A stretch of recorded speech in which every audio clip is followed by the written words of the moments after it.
Hey everyone, welcome back to another exciting episode of Tech and Production. Today I'm Bancroft and once again being joined practically by my family, which includes Jake, Jimmy, Austin, and like always, Fluff. Hey y'all. I don't want to be yo, related yo. to you, Bancroft. Wow. Shots fired immediately. I ignored Yeah. that. Yeah, you should ignore that. What's up, people?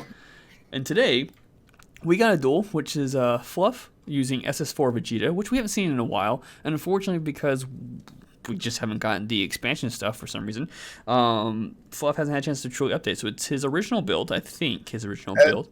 It's slightly different. Basically, I think the only thing that's really changed is I geared the deck more to work around the draft box 6 silver bullets for blue. So I'm running like final shine attacks, but everything else is pretty much the same. Versus Matt, he's playing the U7 Invoker deck. Yep. Which is a time-honored classic. Yeah. And truth be told, I played against Matt in the first round, and that was probably the longest duel I've ever played, really even long. longer than Prison. It was. It really was.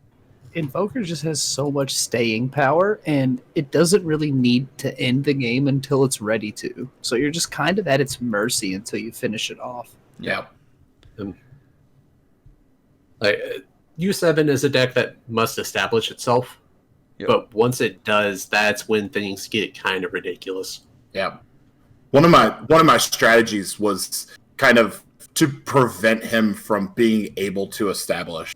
Yeah. So not giving him counterplay targets, not opening up many windows for him to be able to like Emperor's Death Beam, just kind of slow rolling on that front.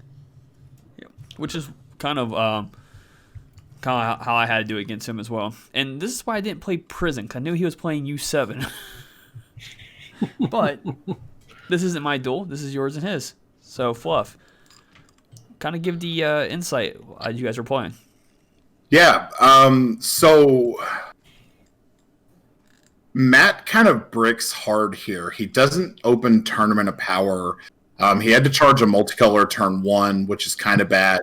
So he's not getting the cycle. He's not finding things that he really wants. So my goal is to just take as much advantage of that as possible. When he charged the multicolor, I went for the throat to get the energy ramp. I don't know how many times he's going to let me do that. I'm expecting a negate here. And, of course, there's a negate.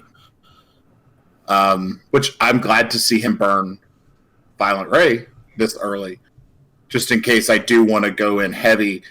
And then I decide to put on the pressure, put the Fear of God into him. It's kind of blurry there, but I put Zeno on board. And he suddenly, like he literally said out loud, Jesus Christ, what do I do about that? Like, I love Matt, but he panics out loud. He really does.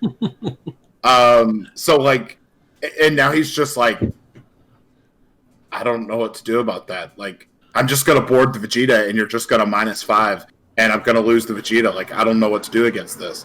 He's like, I don't know what to do. And, like, I felt bad for him, but I wanted him to, like, think through it. Yeah, Matt's a very rigid player. Like when he gets on a path, he does not stray from it, and if you just let him go, he's going to decimate you. Yeah.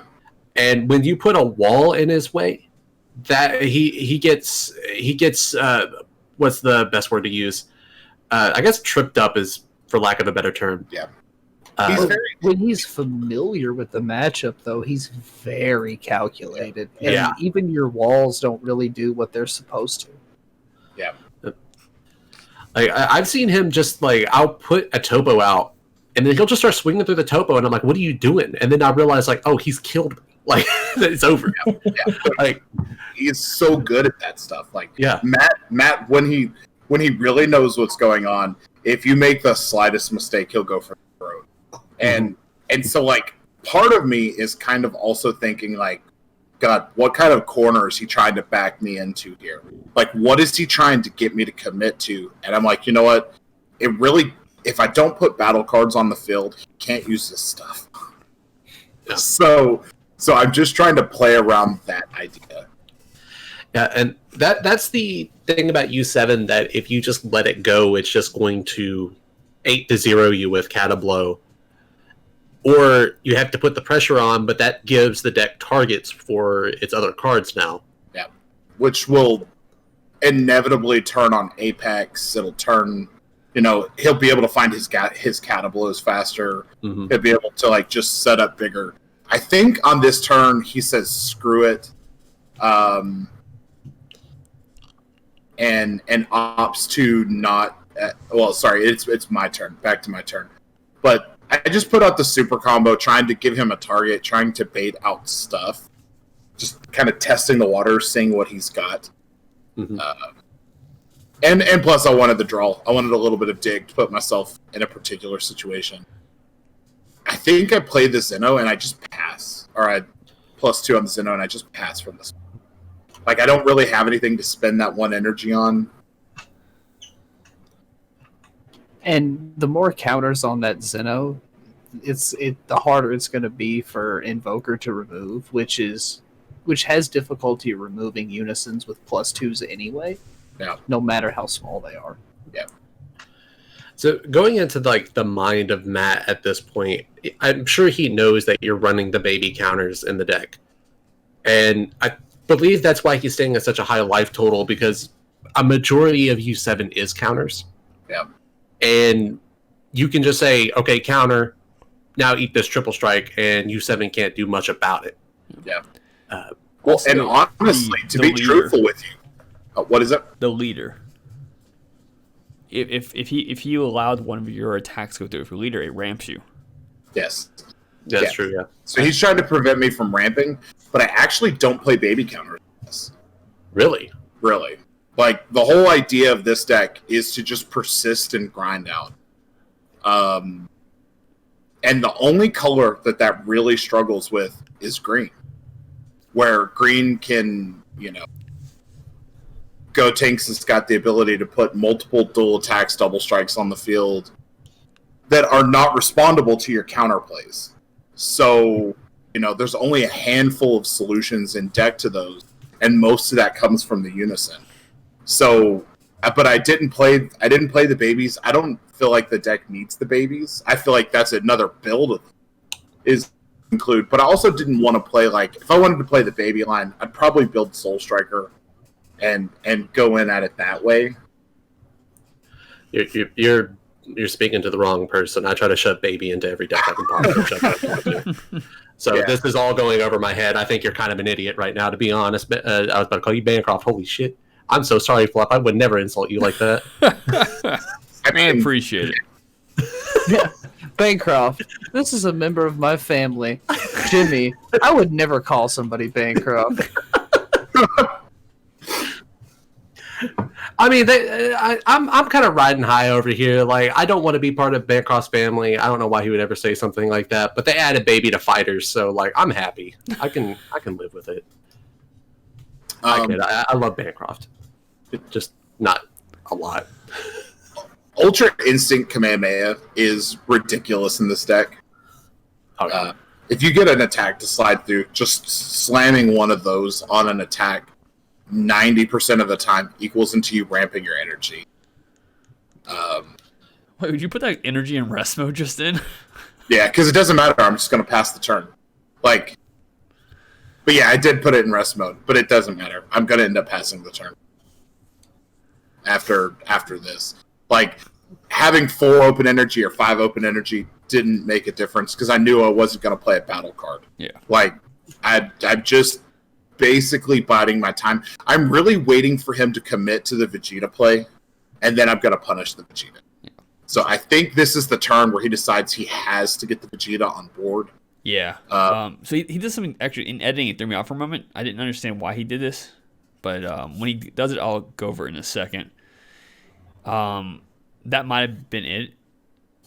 He discarded the, I think it was the 17. It's the Android. It was 17-18 on it. It's the 4-drop. We're in this together. Together. He mentioned discarding it because it has absolutely no effect on you right now. I'm just go ahead and use it. That's what he said. If correct, it was at this moment.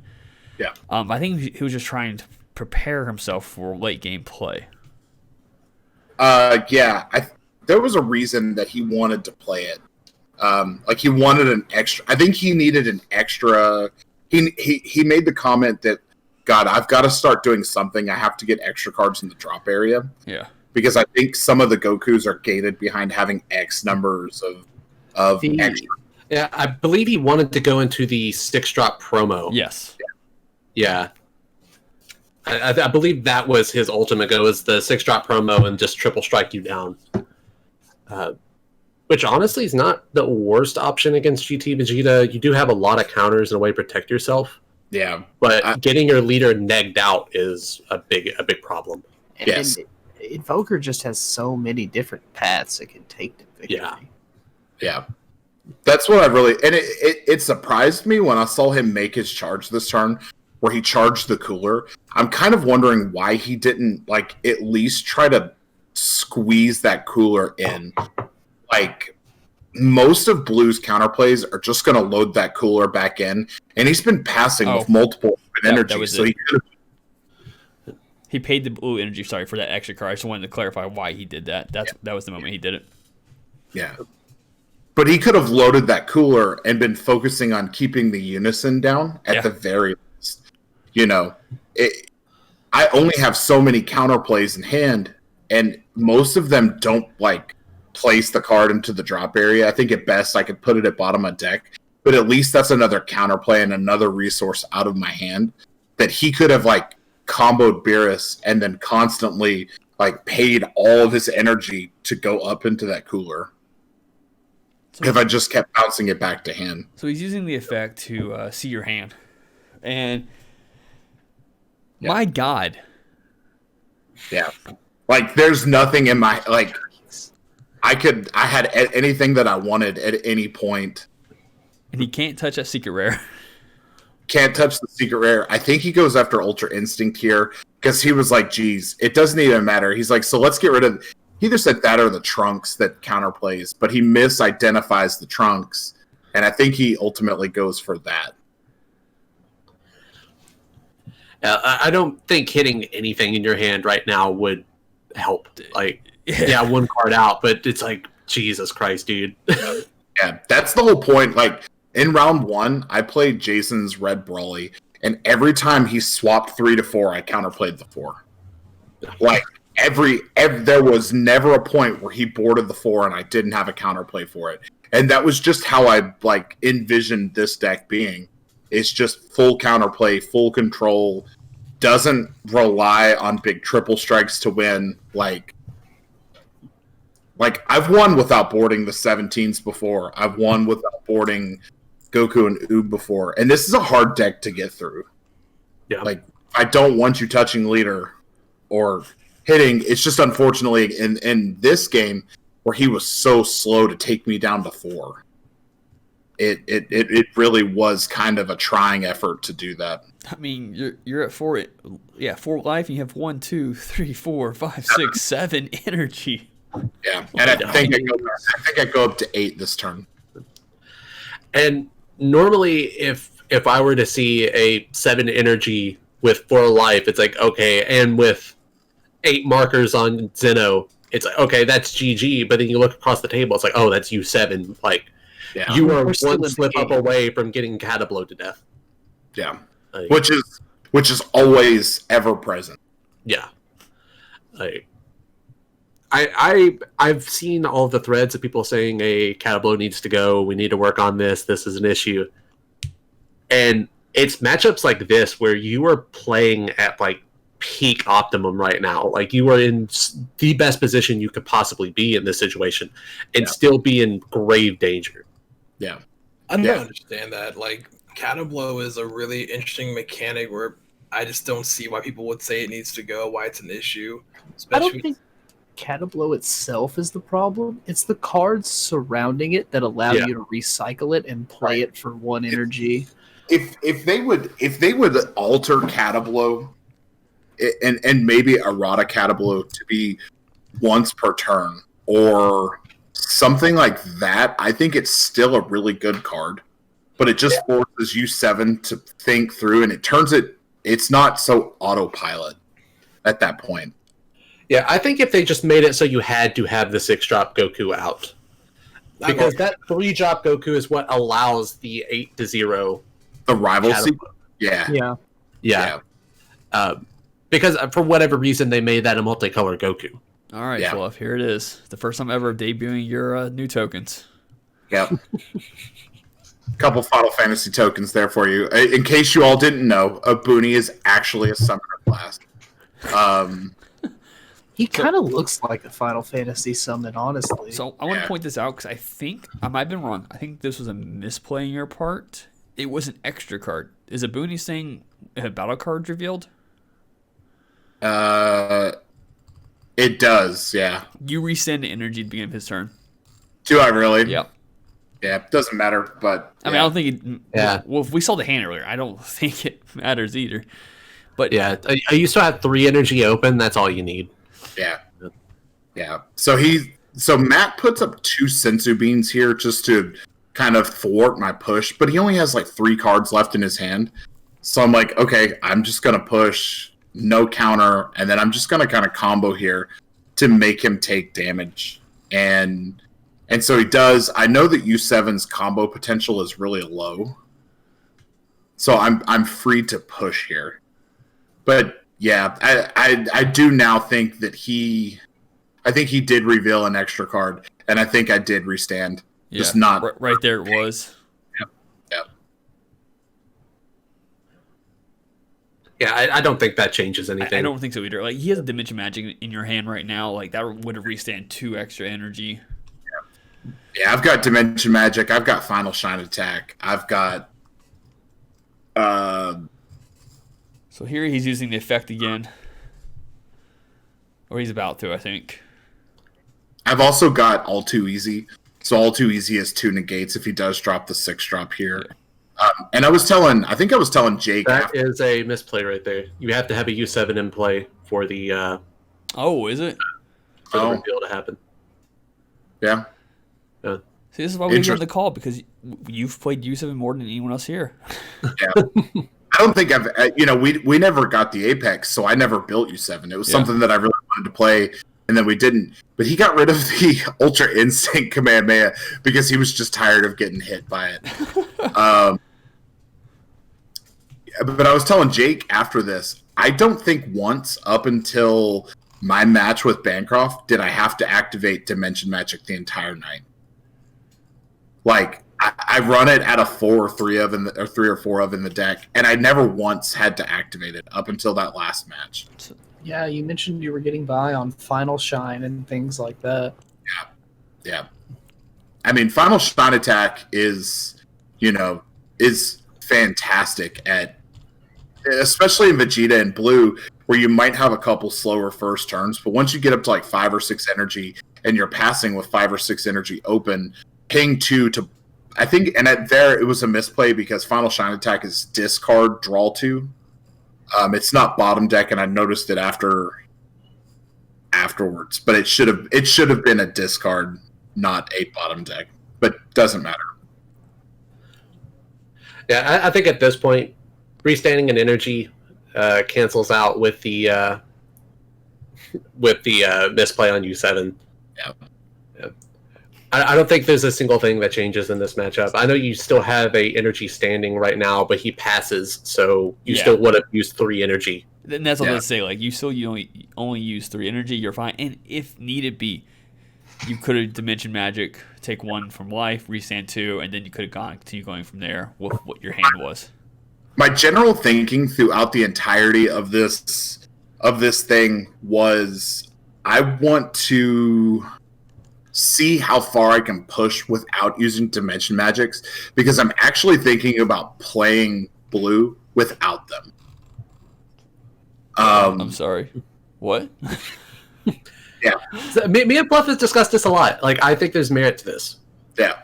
I think it is completely possible to play Blue without Dimension Magic. You have Sensu Bean.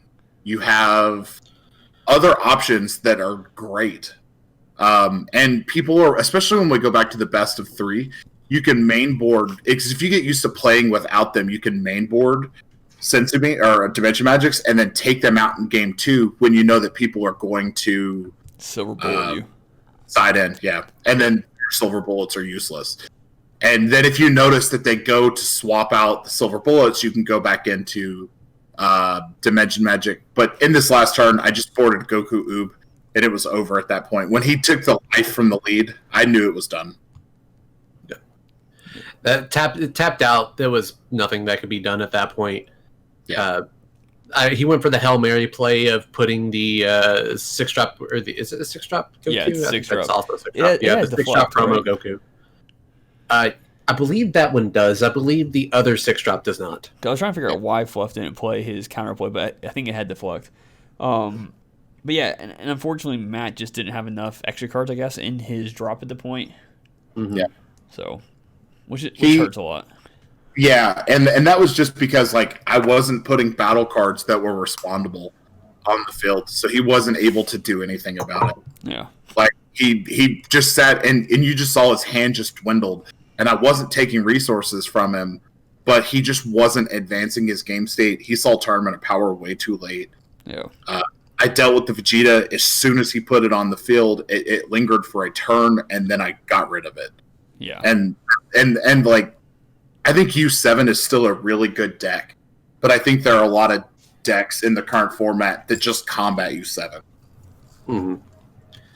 I feel like a lot of U7 players right now are still on the whole Vegeta train.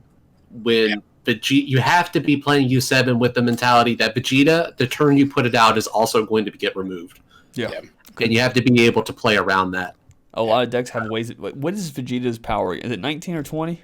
It's 19. 19. So I mean, Red doesn't have as a strong a game to get rid of it because of the barrier fact, and very little of the negs get past barrier. But like every other color has a way of dealing with that. Yeah. So U7 is becoming a more fair matchup, I believe. I believe it's probably. I don't think it's too fair to be good, but I think it's just a little bit more fair than it used to be. I do think, being that U7 debuted in set 9, Mm-hmm. we're moving into set 12 in like a month and a half. I think they're going to do something against U9 because it's still regularly topping, and this is about how long they give a deck before they're like, okay, we're going to touch it so people stop playing it. Mm-hmm. So I would expect that, but I honestly, truthfully, I don't think anything needs to be done. No. So with that being said, thank you all for tuning in. Hope you all enjoyed. Like always, comments and stuff down below. Yeah. And with that being said, let's do some last words. Jake? If you want to win, you have to practice. And happy holidays, everybody. Austin? Gotta learn the meta. I've been quiet here listening because I know nothing about this meta, so it's been nice to hear everyone's thoughts. It's nice to have you in for a couple times now. Thank you. Yeah. Jimmy? Show up more often. I want Jake to do my outro. Jake? Can I do it? Can I do it? Yeah, go ahead. Yeah, okay.